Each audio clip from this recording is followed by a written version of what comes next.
The Bears have signed two-time Pro Bowl defensive tackle Grady Jarrett. The year of the trenches continue. Holy cow, what a move by Ryan Poles, showing he's able to pivot and not stay locked in on specific players. Grady Jarrett was not supposed to be a free agent, but in a surprising move this morning, the Falcons released him.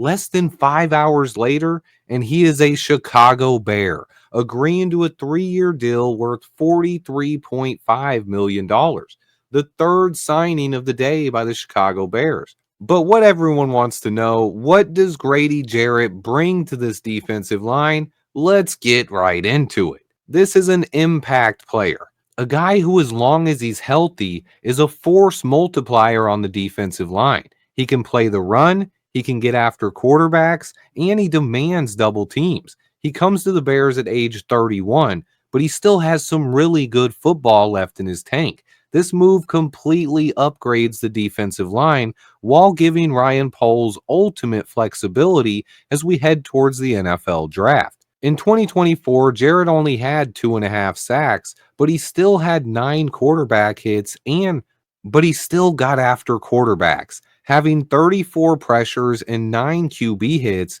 in just 744 snaps. And that's on a defensive line that was deficient in talent and the Falcons' biggest weakness. Despite facing constant double teams, Jarrett has still been productive and relatively healthy as well. He did miss 8 games in 2023, but besides that, he has started every single game for the last 5 seasons. A two-time Pro Bowler who will help Gervon Dexter tremendously. Let's go ahead and take a quick look at the Bears' depth chart on defense after signing both Dayu Odangbo and Grady Jarrett. You can see Ryan Poles has already filled most of the major holes on this roster. We could still use a lot more depth guys, but the roster is starting to take shape, and I consider this an absolute home run move. Yes, Jarrett is 31 years old, but his contract is actually a value for how talented he is and how big of a contract some less talented players have gotten in free agency this offseason. I think Jarrett will come in and play the 3 tech, and that's going to allow Gervon Dexter to slide over to his more natural 1 tech position.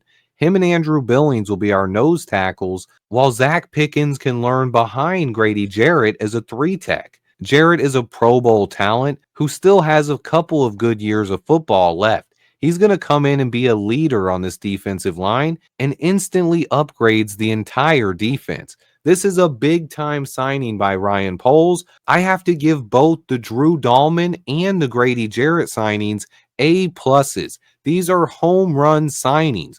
Just like I said, the rebuild is over and a veteran leader on this defensive line was needed, and Ryan Poles is being aggressive like I expected. I am, however, not so quick to call the Dayo Odangbo trade a home run yet. I do think it was a solid move. It addresses a need, but I'm not 100% sold on the player or the fit yet. I do think it was a good move. He has the length and athleticism and gets after the quarterback well, but I do believe there might have to be an all 22 on that guy because I need to head into his film room and really dig deep on that one. But more moves are in the works. I've already been live twice today talking about both the Drew Dahlman and the Dayo O signings. I'll probably be back to break down everything again tonight, but I wanted to get out the Grady Jarrett news for anyone who missed it during my live.